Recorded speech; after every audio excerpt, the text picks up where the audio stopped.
Hello everyone. Today we are going to discuss about the 11th Constitution at Work, the book of political science, first chapter, Constitution, why and how.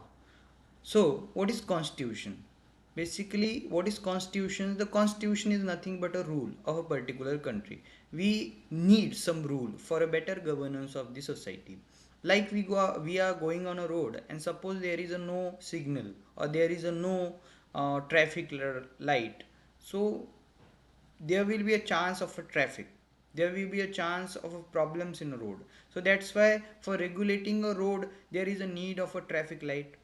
Like that, regulating a country we need some rules, and we act according to that rule.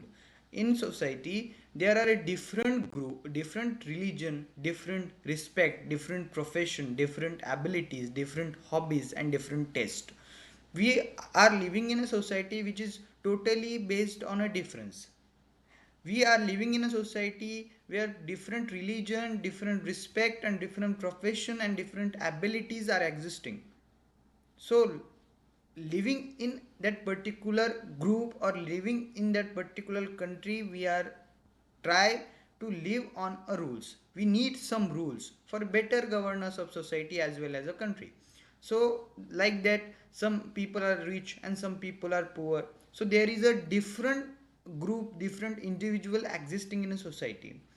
So rich is exploiting poor or rich is dominating a poor people. It is not going to be good thing for a society.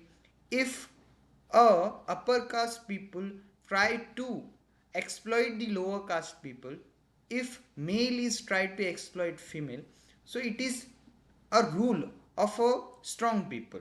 So basically there is a need of a security of particular weak section of the society.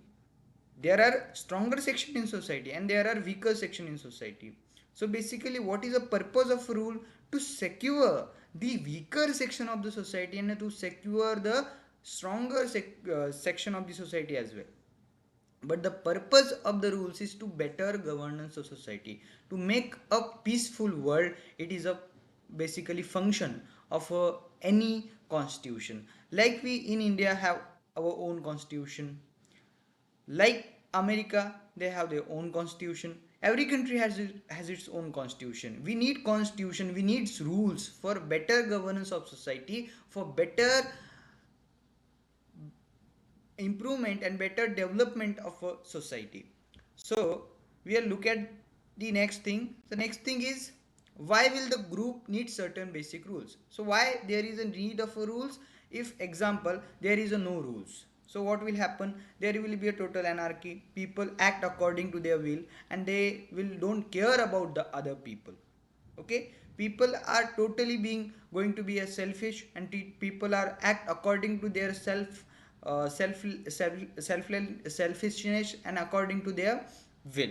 So if people are act according to their will, there will be a total anarchy, there will be a total misbehavior in a society. So for governing this misbehavior, so for establishing a better society, for improve the society, for developing a society and living a peaceful and happy life is important, and that's why we need some rules, and these rules are going to be followed by every person in a society. If someone are violating that rules, this person need to be addressed and this person need to be punished by the authority. So basically this is the function of the rules. So we need rules because of better governance of the society. Let's look at some other things. What are the other things? The specification of decision making powers. So who makes decision? So decision are made by the government. Okay, so who elect the government? Our constitution say there will be a democracy, means people elect the government. Government is not a permanent, government is a fiduciary, government is a changeable. We change a government after every 5 years and we elect the government for the better governance of society. So government take decision for the better governance of society, for the better performance of the society. So that's why the government is there. There is a need of a government. So we elect the government. So government is accountable to us, not everyone. So So government is need to act according to us. If government is performing or government is doing something wrong with us, then we have a right to revolt against them. So basically it is a function of a democracy. We have the right to revolt, and we have the right to oppose the government if government is failed to perform its duties.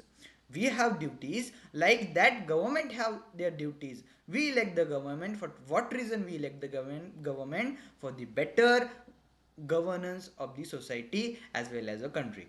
So there is a constitution, there is a provision of the allocation of the power.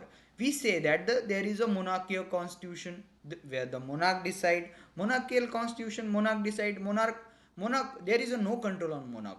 Monarch decide means king decides. Okay, there is a no control on king because king is not elected by the people. King is itself king and he can do anything with us. Okay, so he pass any decision because there is a no limit on a king because we don't elect the king. Kingship is a derived by his family, so we don't elect the king, so king don't have accountability towards the people. Like that, one single party was given the power to decide. So many countries like in China, like in Russia, there is a one single party rule where the only one party is going to be decide what will happen. So basically it is a one single party rule where there is a no accountability. So basically in monarchy, in dictatorship and one single party rule, there is a no accountability towards the people. But in a democracy there is a accountability towards the people. There is a something responsibility towards the people because people elect the government. We don't elect the monarch, we don't elect the single party leader, but we elect the prime minister, we elect the chief minister, which is totally responsible to us, which is totally accountable to us. If they are not performing their duty well, so we are going to revolt against them. We are going to get right to oppose them if they are not doing their job correctly. So should the people directly vote on each matter as the ancient Greeks did? So we in India have the parliament. So what is the role of a parliament? To make the laws. To make laws for country means to make rules for the country. Is a basically rule. Basically, it is a function of the parliament, and parliament is going to be decide what should be a rule. Okay, so can we 140 crore people gather and make some law for a country? Is it possible to gather 140 crore people and make some law? It is not possible. That's why we elect our representative and they are going to decide what should be a law. We elect member of parliament. What is the purpose of the member of parliament? The purpose of the member of parliament is to decide the laws. There are the 543 member of parliament in India. So we elect them. We elect that 543 members of parliament. For what matter we elect them? We elect them for the making the rules, making the laws. Their member, these members are going to be sit in a parliament and they are going to be perform a duty of law making. We are not able to gather, we are not able to, and it is not practically possible to gather 140 crore people and they are going to decide some rules. So that's why we elect some member, we elect some representative on behalf of us, and they are going to decide what should be the rule and what should be the law. So basically it is a function of that particular member of parliament. We elect them for making the law. So parliament make the law. So parliament get to decide law and policy, and in that parliament there is a MP which is elected by the people, and that parliament itself be organized in a particular manner. Means there is a rule in a parliament, there is a some decisions, and there is a some regulation in the parliament which is going to be followed by everyone. So, can we say that the government is a limitless government, can do anything? We are giving a power to government for a better governance of society. Can we say that government is a unlimited or government can do anything? No, government can do not do anything. Okay, there is a limitation on government. We have some fundamental rights, and that fundamental rights are need to be respected by the government. If government is violating that rights, there is a chance of that we can oppose to a government. Okay, so there is a limitation of government. The first limitation of the government is a fundamental right of the people. We have some fundamental right. We have right to expression, we have right to religion, we have right to equality, we have right to freedom, and these rights are given by the constitution to us. Every people has its own fundamental right. And if government are violating that fundamental right, so there is a provision that judiciary will protect our fundamental rights. So government cannot violate our fundamental right. Government cannot say that you are going to not wear this type of cloth, or no, you are going to perform only this religion. Government cannot say you that, because we have some fundamental rights. We have the right to religion, we have the right to cloth, we are like to be, or we are going to perform any religion. So this is our right to religion. We are going to wear any cloth. This is our personal right, this is our private right, and it is given us to by a constitution, and that's why government cannot violate these rights. We see in a country like North Korea, there is a Kim, there is a dictator Kim. So Kim is not a government, because Kim is not elected by the people itself. There is a election, but there is a no two party. There is only Kim, and people are going to vote in North Korea, but they are obliged and they are forced to vote only a Kim. So there is a election. There is any importance of that election? No, there is a no importance of that election. There is a no opposite candidate to the Kim. Only Kim can elect.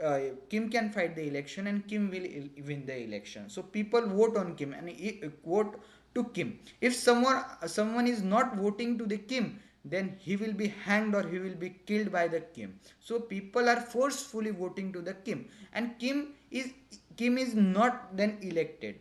He is a dictator, and there is a dictatorship. He is not responsible to the people, and he can say to the people, and he said to the people that you are going to watch this TV channel, you are going to you are going to wear this cloth, you are going to perform this religion. He can say, he have the right to say, because he is a dictator. He is not elected by the government, but government is elected by the people, and that's why there is a some restriction on the powers of the government. And the restriction of the powers on the government we can better understand by this restriction to analyze the fundamental rights of people.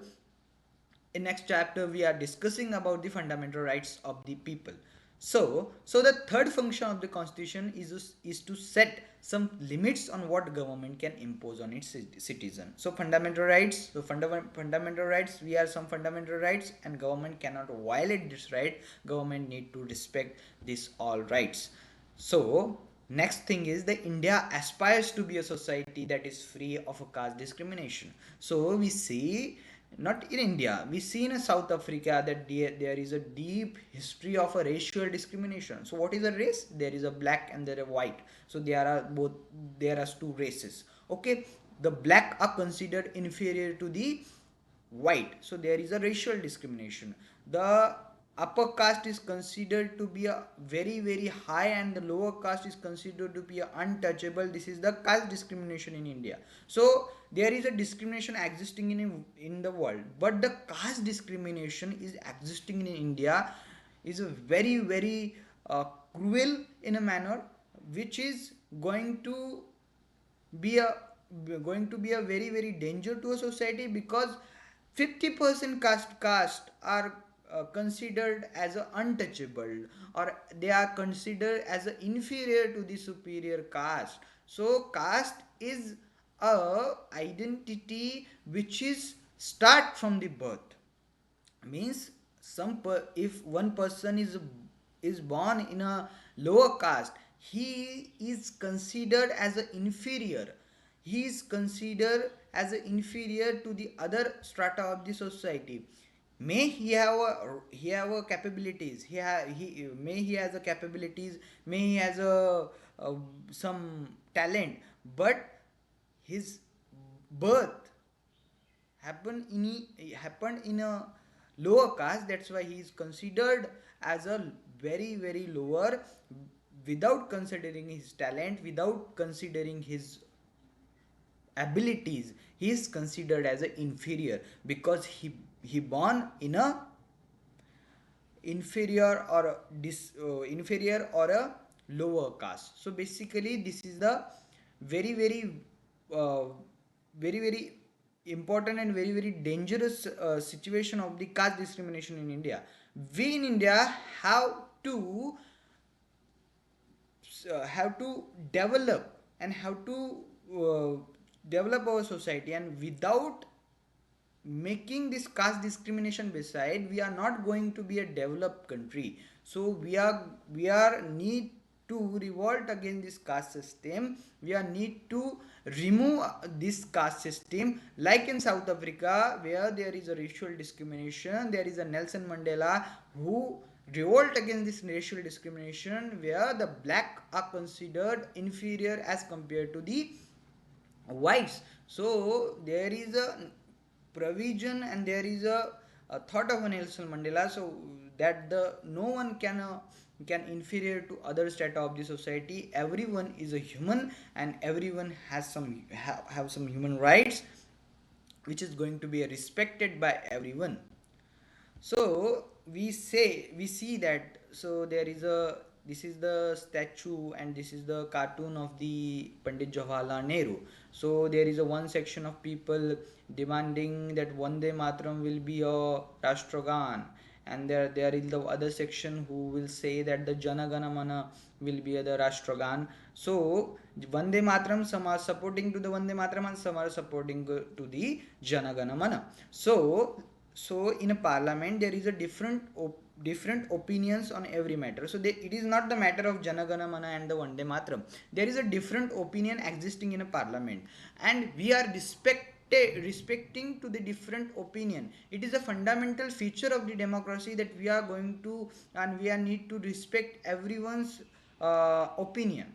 If we are thinking that this opinion is going to be wrong, and this is opinion is not to be respected, or this opinion is going to be a wrong, if you are thinking like that, so it is okay, like to think that this opinion is a wrong, it is okay. But we are not say that you are not have the right to express your opinion. Every person has it rights to express his opinion about anything. So democracy is when the opinion is expressed. Okay, every people has the rights to express his opinion, and like that law is making by this consensus, by this discussions, by this difference of opinion. So this image is a representative image that how the law is made. There is a very different opinion existing in a parliament also, and people are consistently working and consistently discussing about some laws, and then after the law will make. So the law is a consensus oriented. Law is a consensus based in a parliament, and that's why law is not need to be respected by every people of India. Okay, so these people are not a general people. We elect them as a member of parliament, and they are shouting and they are discussing about the future of India, and they are discussing about the better policy, and they are discussing about the better government and better law of India. So they are the representative of people who are going to be responsible for law making. If they are not doing their job well, so it is a failure of a democracy. So their job is to make good laws, make better law for country, which is going to be establishing, and which is going to be important to develop a society as well as country. So positive welfare measures. So we see that in India we have some positive welfare measures. So positive welfare measures means in India we see that there is a poverty, there is a caste discrimination, there is a gender discrimination, and that's why we need some positive welfare measures. Okay, so we need some positive welfare measures for developing a society, because in India, when in 1947 we got a freedom, there is a very critical position of India.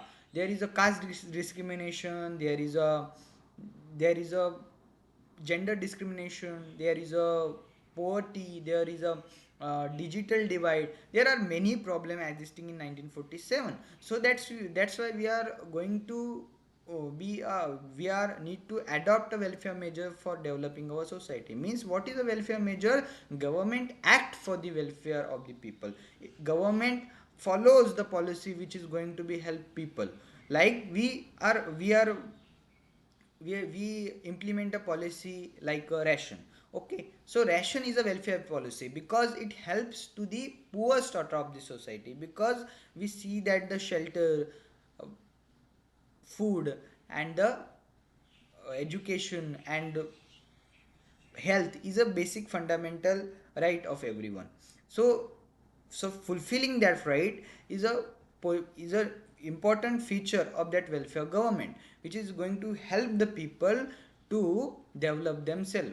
So that's why these policies which are we say that the pakka houses policies, or the midday meal scheme, and many of the policies like ration, all that are included in a positive measure of government, which is going to help the lower strata of the society. So this is basically a fundamental right of everyone, and this need to be respected by the government.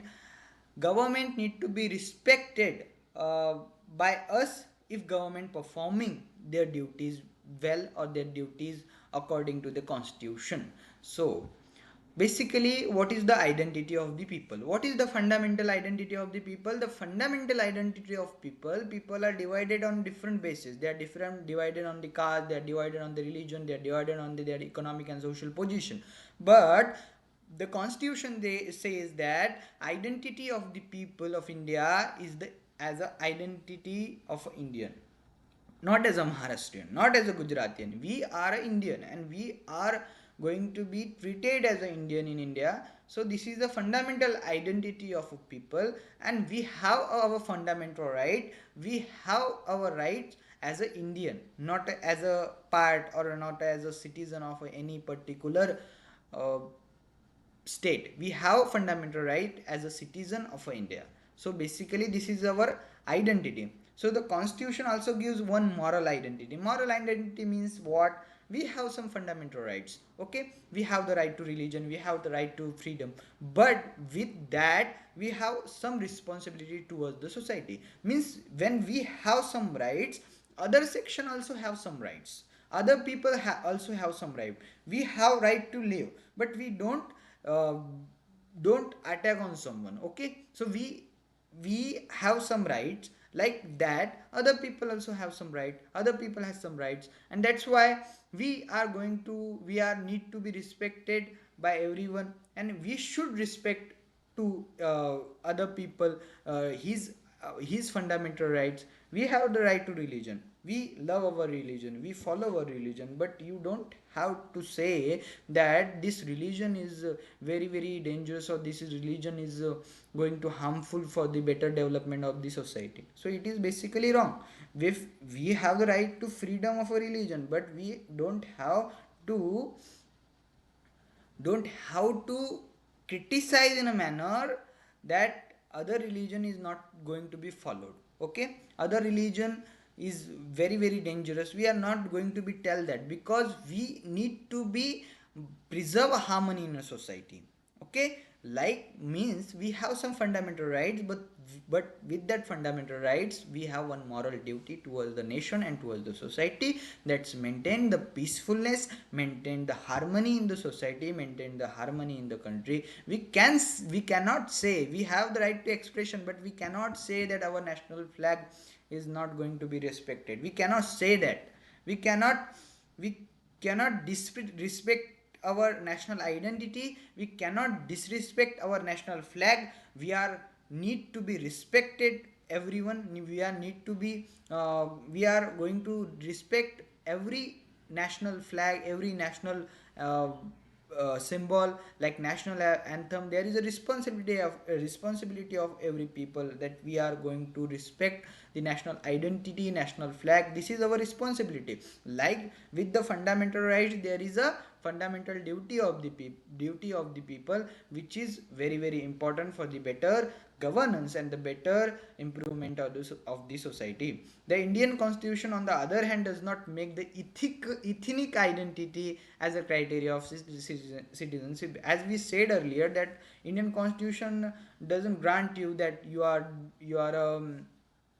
citizen of or you are identified as a particular group member. Okay, Indian Constitution only gives one identity. This identity is a citizen of India. Yes, Indian Constitution recognized that some people are coming from the scheduled tribes, some people are coming from the other backward classes. Yes, Indian Constitution recognized that, but Indian Constitution don't say that ethnic identity is going to be a final identity. The final identity of every people is a identity of a Indian.